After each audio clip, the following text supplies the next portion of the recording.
Very nice. So I think we'll get started. Welcome to everyone here. I can't see all of your names. I know there are people here who are part of the AJR community, whether students or alumni or faculty or board members, and we're very happy to have all of you. Welcome to those of you who participated in writing this book and who contributed to it. And I see a number of your names on there as well. So thank you to all of you, because you recognize, and I'm making sure that everyone knows that these books work because of the beautiful contributions that we receive from so many. So we're so glad you could be here as well. This book, and I'm talking about our Upside Down World, Esther and Antisemitism, is a third book in a series of books published by AJR, the Academy for Jewish Religion, to deal with holidays in the wake of our current times. The first two books really focused on dealing with Pesach and the high holidays in the wake of October 7th. Not only what happened in Israel, but its impact on those of us outside of Israel as well. The continued war, the dreadful situation with our hostages, some of whom still remain in captivity. So with all of that pain, for this book, we really wanted to focus primarily on the idea of anti-Semitism, which we feel very strongly right now in the United States. And I know I'm going to say abroad as well. It's certainly not only the United States. And we thought it was very relevant in terms of the book of Esther as well. And we will talk about what that relevance is. AJR is really very proud to be providing these resources for the Jewish community. The books in many ways represent AJR's values. Number one, our value of pluralism. And the books represent many different names, many different points of view, many different people. We're so grateful to all of the people who contribute their efforts into these books to give us the broad spectrum of approaches and ideas that they represent. AJR is also a Zionist institution with a deep love for Israel. And at the same time, an understanding that Zionism is a very broad tent, and that there are many different views of Zionism that fit into AJR's tent. And I really do need to apologize for my voice and the coughing and sneezing that are going to happen during this webinar. This is the only time I'm going to apologize, but consider it to cover the whole time. And so IJR's belief in Zionism is represented in these books as well, in that we understand how much of our the centrality of our peoplehood rests not only where we live, but in Israel as well. For those of you who don't know us well, AJR trains rabbis, cantors, and Jewish leaders who serve the Jewish community and understand that this struggle with our sacred literature that all of these books represent is part of their job. It is part of each, not just rabbinic and cantorial and leadership jobs, it is part of the job of every Jewish person to really not only accept our sacred literature, but to struggle with it. And that is what we're also doing in these books. We urge you to get to know us better. We urge you to learn about our academic programs, learn about our growing student body. AJR is now probably one of the fastest growing Jewish seminaries in the country. Learn about our growing Institute of Applied Pluralism with centers that focus on science and Judaism, sacred arts, interfaith work, pluralism, and the Still to Be Open Center in Conflict Resolution. And please consider becoming involved in AJR as a student, as a friend, as a supporter, just as someone who cares about the future of Jewish life. So we're really grateful that you're here today. I want to introduce the speakers who are going to be following here, so you have a sense of the program. I want to, first of all, even though he's not going to speak first, I want to introduce Rabbi Menachem Creditor, who is my partner in these books, co-editor, and truly a friend and teacher of mine. And I'm very, very grateful to be in this partnership work with him. Menachem Creditor is the Pearl and Ira Meyer Scholar in Residence at UJA Federation, New York. And he and I are going to be dialoguing later in the webinar. Before that, you're going to hear first from Rabbi Hannah Yerushalmi, who is the author of several books of poetry since October 7th. She is also a licensed professional counselor working with couples around issues of intimacy. And I want to just publicly state how meaningful her poetry has been to me personally, and I know not just to me. That she has so generously put out there for us. Whenever anything happens, you know there's going to be a poem by Hannah to put your feelings into words. And so we're very grateful to you, Hannah, and we're grateful that you are part of this book. After Hannah speaks is going, Rabbi Rob Scheinberg is going to share with us some of his understanding of how to put together the book of Esther and anti-Semitism. Rob is the rabbi of United Synagogue of Hoboken. He is also a rabbi in residence at the Academy for Jewish Religion, yes. And people should just know he is an absolutely beloved teacher, scholar, careful liturgist, and we are very, very grateful to have him as part of the AJR community. So we are going to start with those two, and then Menachem and I will join you again. Hannah, you're on.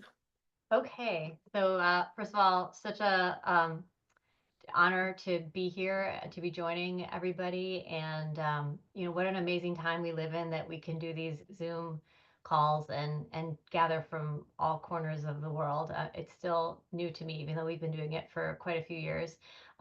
Appreciate Aura your kind words, and it actually made me tear up a little bit because I carry with me the memory of my father, Rabbi Dr. Isaac Yerushalmi, who was a very emotional man, and he always had a cloth handkerchief ironed by my mom in his pocket, and he was quick to weep, both in happy moments and in sad moments. And I feel like that is my inheritance from him, along with many other things that I'm finding here now in midlife, that I am able to embrace my emotions, and since October 7th have been just pouring them into words of poetry. And we'll be able to share two of those poems together today. And I think probably the most meaningful comment back on my poetry is exactly what you said, Aura. Thank you, people tell me, for helping me put my emotions to words. And again, that fits in with my work now as a therapist, because I feel like I spend a lot of time helping couples translate for each other what they want to hear and what they want to say from each other. So I have actually two poems to share. One that was in the book, written about a year ago, and one that I just wrote last week. And so they're about a year apart, and both of them have to do with the theme of Purim. So let's put the first one on the screen, because I'm a very visual person and I like to see words. So I'm going to invite everybody to look at the words as I share them with you. Witch mask. This year, some will be relieved to don a mask, a whiskered cat face, or a green-nosed alien, anything to hide the raw sadness and brokenness of their own face. Others will be desperate to remove a mask sewn on since the Black Sabbath, a face of terror, howling grief, and profound loss that they are forced to wear every single day since the moment pure evil bursts through our world. And part of what inspired this poem was, like many of us during the time, even now, we are glued to social media, we are glued to anything we can read or see about so many of our loved ones in our community who are struggling. And I, for one, having been to Israel a couple of times, as many of us I'm sure have, and going to these protests and meeting with various people, I'm astonished and amazed at how people can, put on a shirt and show up and speak, um, and put on that mask that they need to put on because they have another mission, and the mission is to talk about the war and talk about the pain and talk about their loss and talk about the hostages and talk about their soldier husband or soldier son who is struggling or fighting or has died, and how many of us also are so desperate to remove this mask that we've been wearing of sadness and hardship, and grief. So now, fast forward a year later, and unfortunately, we do find ourselves in a very similar place. Um, let's put the next one on, and I'll tell you a little bit about what inspired this one. This one is called Backwards. And like most of us glued to the news, I was reading a Jerusalem Post article that just hit me, deep in my heart about a woman by the name of Sophia Bongart, who immigrated to Israel from Ukraine in 2006 when she was 4 years old with her parents, Vladislav and Anna. On October 7th, like many young people, she traveled with a close friend to the Nova Music Festival, where she and her friend were brutally murdered. And interestingly, Sophia loved red roses, and she had once told her family, "After I die, make me a white grave and bring me a red rose." And ever since her murder, her father, Vladislav, visited her grave and placed red roses on it. He carried that deep pain of losing a child inside, over time withdrawing and deteriorating. And 10 days ago, when this poem was written, unfortunately, he ended his life and he was 48 years old. And it struck me about the ongoing sadnesses that we will all be experiencing. And here we are in the month of Adar when we are supposed to be so happy that our joy is supposed to be increasing. And this poem came as an inspiration from that reflection. It's called Backwards. This month enters. We look around, bewildered. The teaching is backwards. It is sadness that increases.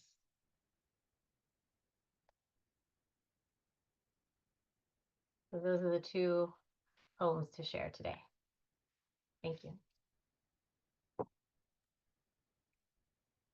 Rabbi Yerushalmi, thank you so much. I think I'm going next, but I'm so I also am so grateful to you for giving so many of the words that help me to feel some of the feelings that I have within me on this the festive holiday of Purim certainly has a lot of anger and sadness and devastation behind it.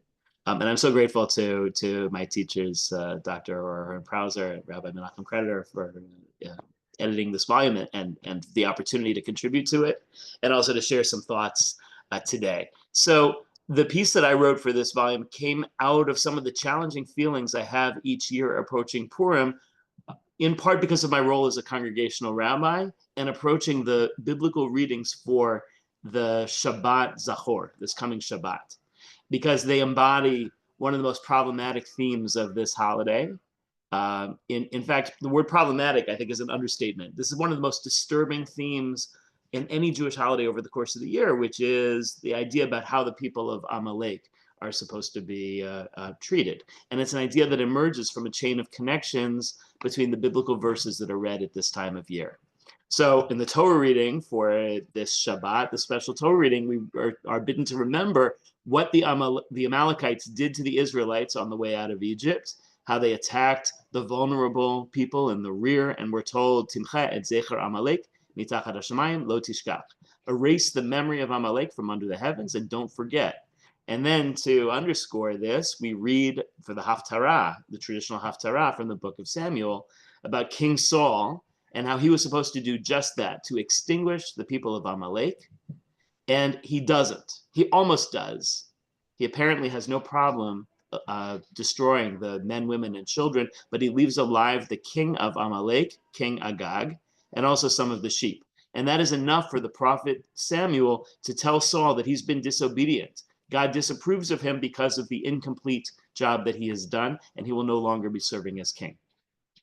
And then completing this linkage is that in the Megillat Esther that we read on Purim, chapter 3, Haman is introduced as Haman ben Hammedatha Ha'agagi. Haman, the son of Hammedatha, the Agagite, suggesting that he's a descendant of King Agag of the Amalekites. So then there's this chilling and terribly problematic implication that we find in rabbinic literature that if Saul had just done what he was supposed to do, eliminating the Amalekites as he was told to do, then Haman never would have been born, and of course we all would have been better off. So with all the anger we have against Amalek and all the anger we have against Haman, I can't state strongly enough how terribly offensive this notion would be that there's a people that is so evil that they deserve to be utterly wiped out, and that Amalek is a national or a genetic category, and that the Amalekites in later generations deserve to be held to account because of the deeds of their ancestors previously or the deeds that their descendants will later perpetrate. So this is why I based my piece in the volume on just one line in the Talmud, a Masechet Gittin 57b, that defies the suggestion that the people of Amalek and the people of Israel are locked in eternal conflict. And this is a line that says, Mi b'nei banav shel Haman lamdu Torah b'vnei Brak. Some of the descendants of Haman were students of Torah in Bnei Brak. So these descendants of Haman, there were also, of course, descendants of Amalek. And somehow they found their way to the study of Torah and sought to build up the tradition that their ancestors tried to eliminate. So the Talmud here, in just these few words, is suggesting that individuals have the capacity, though difficult though it may be, to make choices that are different from and better than the choices of their parents and grandparents, because ancestry is not destiny. So I concluded my piece with the following story. That decades ago, when I was a rabbinical student, I participated in an interfaith group in Jerusalem for seminary students of a variety of religions and denominations and nationalities. And on the anniversary of Kristallnacht, that heralded the beginning of the Holocaust, a German candidate for the Catholic priesthood told us that his father and grandfather had both participated in Kristallnacht as members of the German SS, but that he had chosen to enter the clergy to try to eliminate hatred and racism from his community. And he had chosen to study for a year in Israel in order to learn about Judaism and to make contact with Jews for the first time in his life.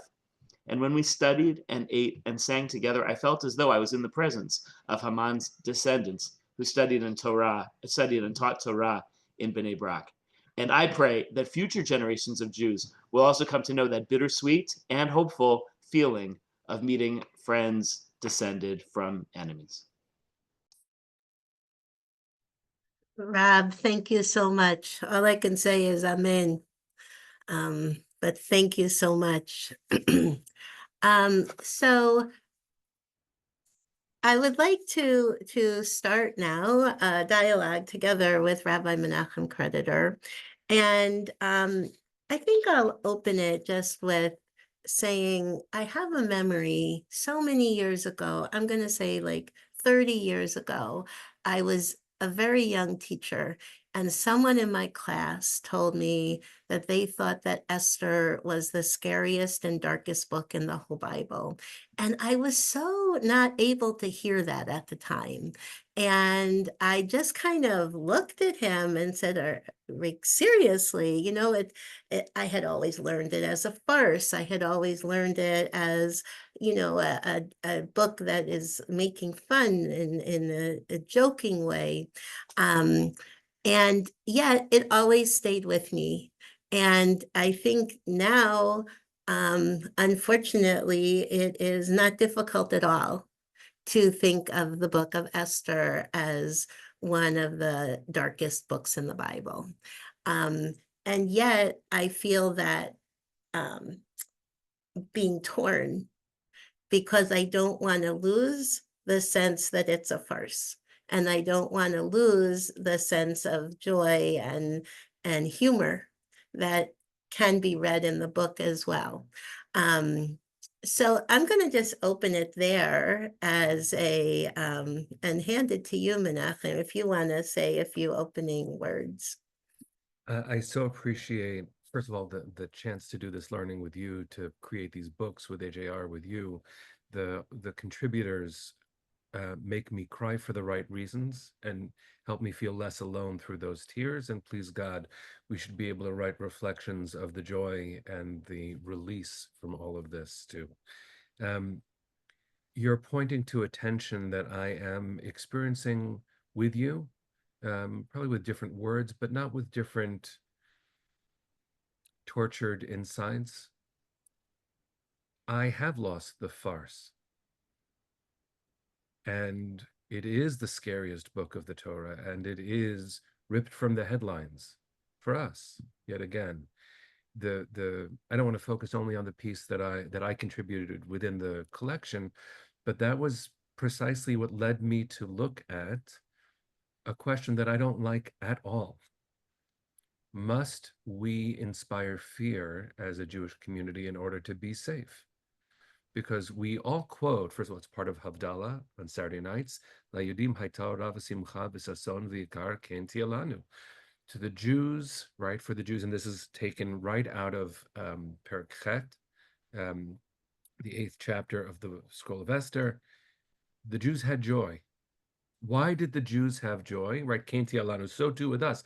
But the context of the joy that the Jews feel in that chapter of Esther is because kinafal pachad haYehudim alehem, because the Persians, who had been granted the right to commit a state-sanctioned pogrom, were now on the defensive because the same state that allowed that violence now empowered Jewish violence in return. And the text says we slaughtered 75,000 Persians. And I also grew up reading this as a cartoon. I never thought about the reality of it, God forbid, in any of the dimensions, nor did I pay attention to what, scholar Adele Berlin in her comments on Megillat Esther says, this is a serious topic with a frivolous tone. The countless dimensions of Esther that I felt were so distant, including my own participation in it, which is what makes me the most tearful. The perhaps necessary ethical response to the threat and reality of violence against my people. I never thought I would say such things. Esther felt, while never my favorite holiday, far away. And now it feels up close and incredibly invasive in my psyche. Yeah, absolutely. And by the way, if people have comments or questions, feel free to put them in the chat. And we hope to open to some questions as well. So I think the easiest way is to put your questions in the chat while we're speaking. And Ora, if we can go back and forth, if that's all right with you, because I have a question for you along the lines of what you introduced your question with, which is, do you find, and when I use the word humor, I mean it very Jewishly. It's not ha funny, but do you find the humor of the Megillah helpful? Do I find it helpful now, you're asking? Well, for me, meaning making happens in real time. So Yeah. yeah. Yeah, the truth is right now I don't. And right now, and I know I really struggled through Purim last year. I will admit that I did a very subdued Purim, that I basically listened to the Megillah on Zoom, and that was my Purim. And I'm hopeful that I will do more this year, but I really go back and forth in my mind between the feeling that this is too real for us to be making light of, and it is too painful right now, and at the same time that feeling that yeah, this is one of the, Misha Nichnas Adar Marbim B'Simcha, right? Like Hannah, you were referring to that line that we are supposed to be joyous once we enter the month of Adar, which we're in right now. And I also have a piece of me that feels that no one should be taking that away from us. And that's ours too. And that maybe the greater strength is in not allowing that to be taken away from us.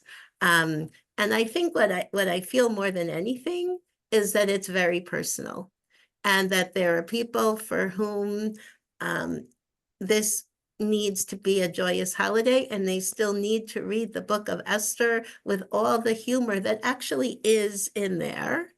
And for them, I say more power to you. I think that's wonderful. And there are people for whom it's too hard right now to be celebrating in a joyous way. Specifically for this holiday. I'm not saying joy in general. I hope for everyone that you're still finding the joy in your life, because we certainly don't want that taken away from us. But I'm talking specifically about the connected to the book of Esther and what's going on it. That for people for whom it's too hard to read that right now with a celebration, I appreciate that too. And I think they should find their way that satisfies them on Purim. And so I don't think there's a right and wrong here. I think it's very much a personal situation.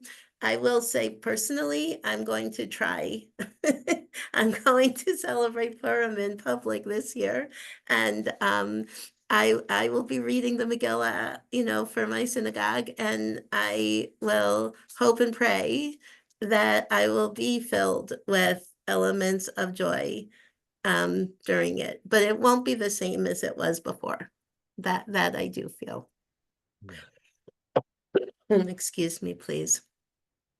I think that the other piece I would raise here is, I think they're so interesting to think about the book of Esther in terms of, what is it saying and what is the meaning behind it, right? So that's, I think, a big piece of what we're seeing with where's the humor or not humor, right? Like it's not just what are in the words, it's what's the layers of meaning. And I think what I've been thinking about a lot is how the book of Esther may be not just and this is building on what you were just saying about Jewish power. I think I would say it personally as Jewish self-determination, and how there is a search in the book of Esther for self-determination and a desire to get from the sense of being acted upon to being actors. And we see that in Esther, who is taken, right? Like she is taken, and we don't know that it's against her will or with her will. It's kind of like her will is irrelevant.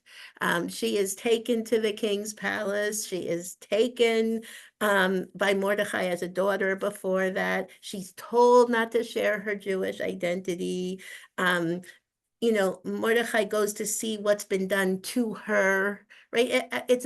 She's this very passive, described as a very passive person. And even the part where they say when she goes to see the king, and she's allowed, anyone who goes to see the king, as one of the women in the harem, is allowed to have anything they want for that day. And there too, she actually only does what she is told to do. And we're always taught that makes her so modest and that makes her so special, right? That's how we've always been taught to us, that she's so special because of that. She doesn't need all of these things. But the reality is she once again is acted upon, right? And doesn't take charge. And it's not till further along in the book that she's convinced to take charge, right? And she's convinced to step up. So I feel like there is something aspirational, whether it's a dream or a search or a vision or a desire, by the Jewish people for self-determination, whether it's a Zionist and self-determination as their own land, or it's a self-determination as people wherever they're living, because this is a diaspora book. But I think that whole piece, I think, goes with your question of the power as what is this book? What are the many layers of what this book is pushing us toward? The many things you pointed to all swirl within me also in both preparing for Purim as a religious experience, which is not the same or limited to the analysis of the text. Because ultimately, and as my wife is loving learning with you, the focus on pshat keeps us within the verses. But as we extend ourselves through the scaffolded layers of interpretive tradition, that Esther's passivity is a question to the rabbis too, who don't land on something that makes me feel good, certainly not as a man, let alone as an ethical person. But that Esther's passivity, Esther karka le'olam haita, that things were done and she was passive. It is an ethical conundrum if she is also the archetype for Jewish agency in the world, just like Mordechai must be considered one. She, in some ways, is the anti-Vashti. Vashti gets in trouble for exerting self-determination, and Esther does not. And that allows her to be, I'll use a Christian theological model, the Cyrus of our story, that God acts through agents regardless of who they are and what their qualifications might be. Mordechai makes that even more clear when he says, if you don't do this, revach v'atzalah, salvation will come from another place. But don't think you're going to be untouched by this. And so I actually think that as a diasporic book, how we navigate a world without the explicit presence or intervention of God is so much the point of this. And we look at a world that is indescribable, undefinable, and irrationally threatening to us. This is a very us and them book, which is why I really don't like and completely understand the notion within halacha of ad lo yada. The traditional understanding, obviously, is drink until you can't differentiate between good and bad. But that might also be a statement, a meta statement. In this world, there is chaos and a blending of these categories. We don't live in a binary world, because if we mean to be mensches in the world and must have self-determination in order to survive the whims of kings and queens and kingdoms, then we can't depend upon the hidden hand of God to make sure that there is a second party. And Mordechai happens to hear the plot against the king, which ingratiates him without his attempt to the king. Aviva Zornberg says God is so pervasively present in the book because otherwise it couldn't have happened. But we, I think, as modern Jews, regardless of our theology, we've learned in Samchim ala nes, we cannot rely on miracles, which means, and I say this so gingerly and gnashing my own teeth at myself, Esther might be a manual for navigating a terribly complicated world where through wile and strategy, we must either gain power or influence it for the sake of survival. It happens to be, I know I'm going on for too long, I'll make it quick. It happens to be that I actually think deep down, we mean for everyone to be okay. And therefore, this is the problem of power, but I trust us to implement it for the sake of the world. I do not at this moment, and I'm reeling, as Hannah was talking about too, in my own pain from what we're all going through. I don't trust them to wield power that will keep my children safe. And that is a terrible place to be. And I hope I grow out of it through time, but I don't see it happening anytime soon. Yeah, I think that's thank you for sharing all of that, Menachem. I know it comes from a very deep place in you, and I very much appreciate that.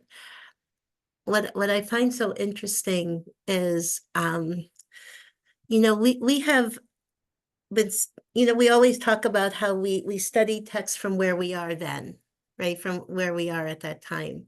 And I have such memories of studying this book with one of my teachers who we were honored to have contribute to this book, Dr. Ed Greenstein.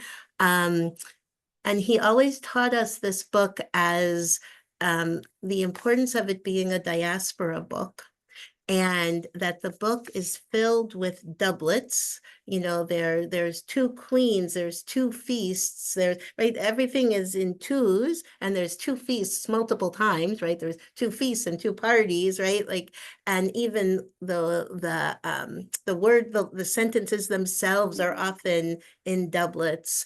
And how he always taught it as a book that is dealing with the question of dual loyalty. And that this is the first book really in the Bible to really struggle with what does it mean to live in a diaspora, and is it even possible to have dual loyalty? And they didn't know if you could have dual loyalty. They were trying to figure it out. And what I find so interesting now, I mean, I always found that interesting, but what I find so interesting now is how when we studied that so many years ago, the answer was how interesting, because of course we know you can have total dual loyalty. Of course it's fine to be an American Jew, a Jewish American, right? Remember that whole argument, right? So of course that's fine. And how interesting that they were living in a time where they had to figure that out. Could you be Persian and Jewish? And yet, when we're reading it right now, we're actually saying to ourselves, can you be a Jewish American and be comfortable? Can you be an American Jew and be comfortable, right? The question has totally changed or from when I studied this many years ago. And I find that very sad, frankly. Yeah. Very sad. Yeah. I mean, along those lines, of course, we all have, at least I had that debate countless times as a child, American Jew, Jewish American. First of all, I've become more clear that Jew is the noun and American is the adjective in these last 500 and crazy number of days. But it is also a different kind of question. As a fourth generation American on both sides, my grandfather was a veteran of World War II. My sister is a rabbi, a chaplain in the US Navy today. I don't think it's a question of can a Jew be a loyal citizen of another country, especially a liberal democracy, please God. The question might be, can a country tolerate distinctive subpopulations and identities? That is a very big question currently writhing in our fabric. But the problem is not, could Mordechai and Esther be Jews in Persia? The problem is, could Haman tolerate difference? Because his language, and Audrey Reich in our book, it's the reason we published it in color, right? Yeshno Am Echad. And I remember Claire Sherman, for anyone who's from Berkeley, is a member of Netivot Shalom, my old shul. She always read this perek, and she made Haman sound like the Wicked Witch, right? Yeshno Am Echad. Because it's not Jewish language or tone that says we have a problem. It's actually, can we as Jews be accepted by those who wield power?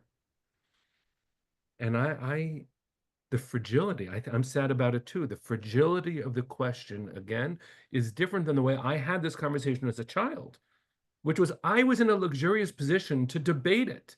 Now, that doesn't feel the same at all. Right, right. Yeah, and I should be clear, I was not saying we can't be loyal Americans and Right, loyal Jews. If it came across that way, that's not what I intended. I meant, can we feel safe in both of them? I want to open it for a minute. I know that Michael Kasper is monitoring the chat. Is there anything you want to bring in, Michael? And if not, that's fine too. No? You're muted. Okay, we're gonna say no.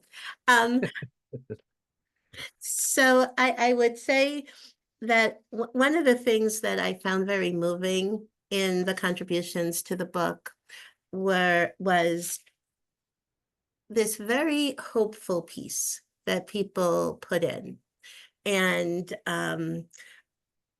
that in the midst of this, because you and I are sounding a little down here, and I think there's some beauty in the hopeful pieces that people put in. The people who talked about the fact that Mordechai says, absolutely, Revach v'Hatzalah, right? Like we will get salvation from some place. Like if Esther, you don't stand up, that salvation will come from another place. In other words, with utter confidence that it will come from another place. And there is something, and there are people who are feeling absolutely that confidence today, and that Esther brings us that sense of confidence that we may be struggling, but that, safety, that salvation, I don't love that word, but that sense of the positive future will absolutely come from another place, and we can count on it. And there is something very hopeful in that. I was also moved by, I think it was Rabbi Heidi Hoover, who's an AJR alumna, who talked about the many kinds of heroes in the book of Esther. And I was very moved by her sense of the kind of hero who knows what's coming, can foresee basically what's coming and take steps, and that she sees more as a Mordechai. And then there's someone who steps up when they're being asked, or they maybe have to be asked, but they'll step up when they're asked. And that's the Esther. And then there's all the Jews that Esther was asking to please stand by her, whether it's through fasting, whether it's just thinking about her, but that she needed that comfort of all the Jews. And she compared that to those of us who give money and write letters and, do whatever we can do to be communally supportive. And so I found some of those pieces very comforting and hopeful, that in the midst, this is not our first time in struggle. And Esther can also be seen as a model of there's many levels of heroism, and there's many ways, excuse me, of getting towards that word I don't like, salvation and safety and comfort. And that it may come the way you expect it, and it may come from a way that is totally unexpected. Like the Esther, you have to imagine, was an unexpected, right? We know the book is called Esther, but for the people then, the book wasn't called Esther. So for them to have the safety come from this person they didn't even know was Jewish in the king's palace, right? It was a totally unexpected way of finding hope and safety.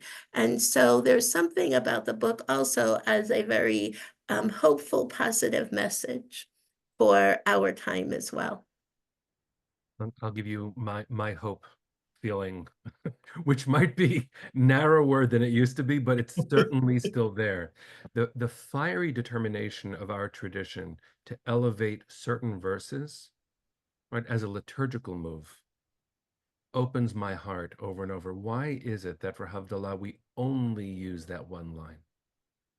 Because in our deepest, pervasive, enduring hope, right, as Shabbat ends and it's so dark, is that we can bring light. We can experience light. Kain tialanu. It's not the verses before or the context we've been talking about. Kain tialanu. It's layudim haita arav simcha v'sason vikar. And given at least that my focus has recently been on the real politic of this, actually, I don't want that. Kain tialanu? No. No, the dream for the world with which we re-begin creation every week is light and joy and eat something good. And I'll end with within the halachic tradition, something that I've always found enchanting, right? Because it's so dangerous when people think that the command to drink until your mind is destroyed is actually to be followed. It's dangerous and wrong. It should not be followed. But it's still there on the books. So what do you do with it? I love the teaching. I think it's Ramban, who says, take a nap. When you take a nap, you won't know the difference between Haman and Mordechai. So go to sleep, rest. And when you wake up, you might have more clarity about the world, but you won't have to talk about that binary anymore. So if I were to channel, first of all, our wonderful contributors, and to quote the title of Neshama's piece, right, relentless light. May we be blessed by the good parts of the book. That's actually, to quote a book about a book, Princess Bride, the book by William Goldman, purports to be about a book called The Princess Bride, which never existed. So let's do our best to tell the good parts of the story in our deeds, even if we have the whole story that we must face to. Yeah, thank you. Amen. And we're going to pass this on now to Rabbi Cantor, Michael McClaskey. Sorry, Michael. That's Didn't want to okay. take away one of your ordinations. Michael serves the Temple Emet in Chestnut Hill, Massachusetts, and he's an AJR alum and currently on AJR adjunct faculty as well. So we are very happy, and Michael has really shined as a poet in the same way that Hannah has. And so we invite you now to share with us and bring it together with one of your poems. Sure. Thank you so much. I'm deeply honored. Marissa, if you don't mind sharing the text, I'll read it first and then I'll just make a few comments about it. Let me just do this so I can. Oh, that's very small. That's much better. Okay. So the poem is called "Come Home." Come home, who have gorged yourself on the banquet of modernity and awoken to a reeling cup. Come home, spiritual warriors, crones black and brown, curls and frizz. The queen has put on your raiment. Come home from ivory towers, from tents, from pasturing the flock, from the pit. The queen is coming with you. Come home, little sparks, hidden candles of a light unseen and nevertheless lighting my way. If we can just advance it a little bit. Thank you. Come home, your ring, your purple shawl, and your fabulous rainbow coat are waiting for you. Come home, you powered by Sinai, spinning chariot. I need you. The queen needs you. The world needs you.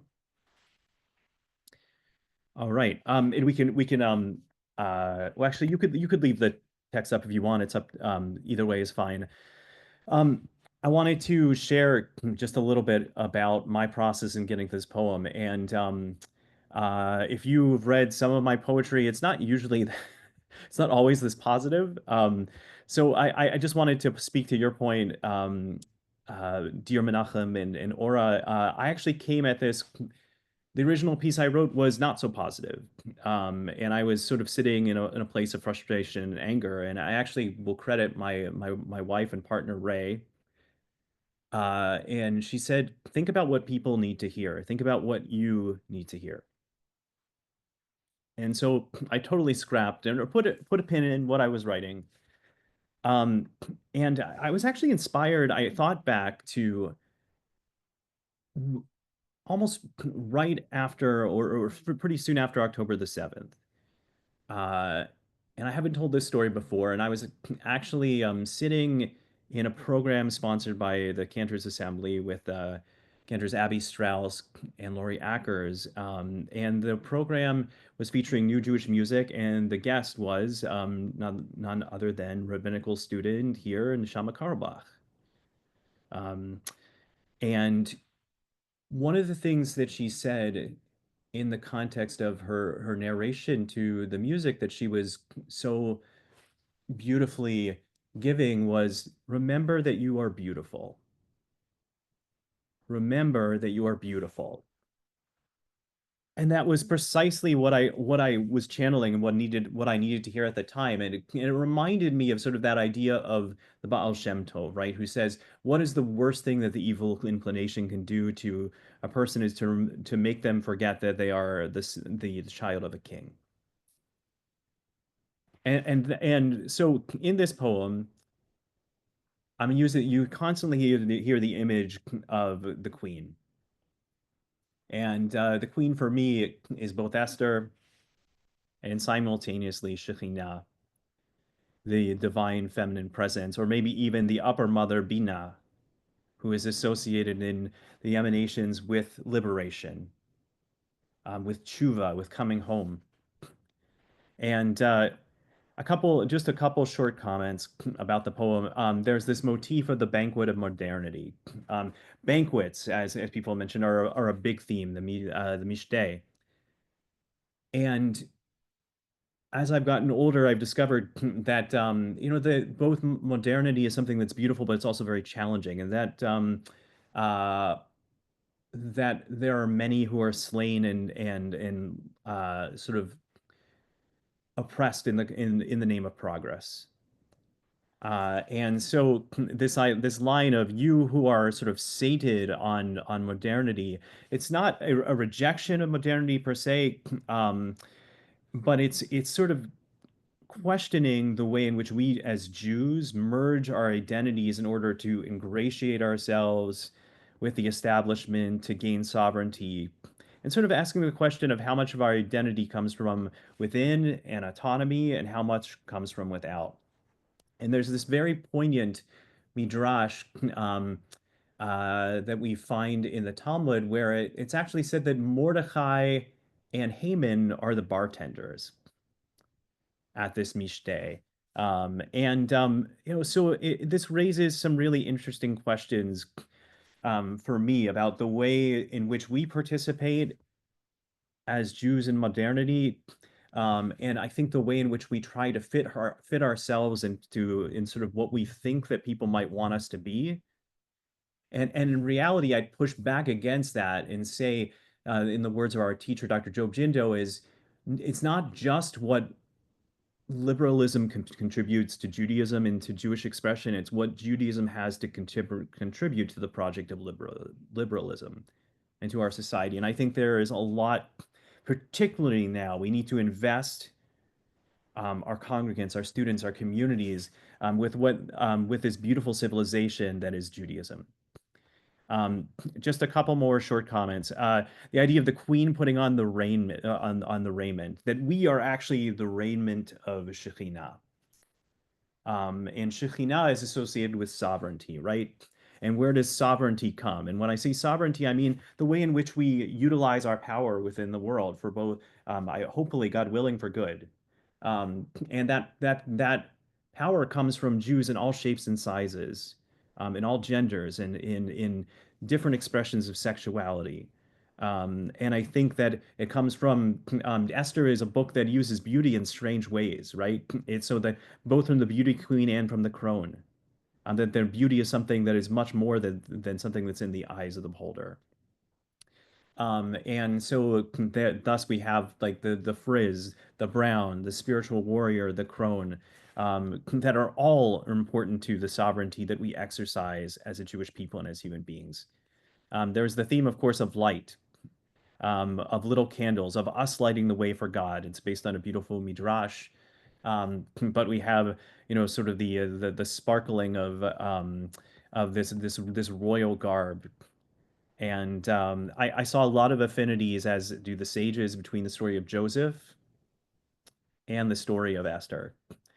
In both cases, raiment and clothing is essential to the narrative. Both protagonists become second in command, and both Esther and Joseph experience being in the pit. Finally, the theme of being powered by Sinai. According to Nachmanides, in his Perush, the people of Israel are to be the Merkavah, are carriers of the Mishkan, of the indwelling presence of Shekhinah, of divinity. And to me, and to our teachers, really taught that means that we are commanded to be a movable Sinai. We are commanded, and we bring the anchor that is Torah wherever we go, and Torah in the broadest sense. And so, how can we invest our community with this kind of,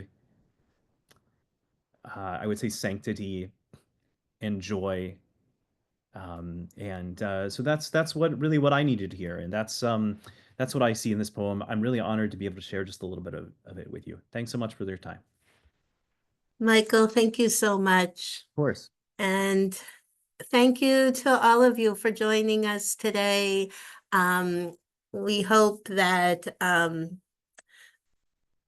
the work we're doing at AJR is making a difference. We actually know that it's making a difference. But we hope that these resources we've been providing for the Jewish community have been helpful, have been an additional source of learning and support and strength in these times. And we will continue to be working in this direction. And again, those of you who are already with us, we are grateful for your being here. Oh, and I had meant to mention that the cover of the book was created by Alyssa Wartzman. And we are very grateful to her for this piece and for allowing us to use it as the cover of the book. We are grateful to all the artists who contributed, as well as the poets and the readers of text and everyone who did something, but we're very grateful for this cover. So thank you for joining us today, and wishing everyone, after all this, wishing you a Simchat Purim, wishing everyone a meaningful Purim, the kind of Purim that you need right now. We hope also wishing you all joy and in these times. So take care, everybody, and thank you for joining us.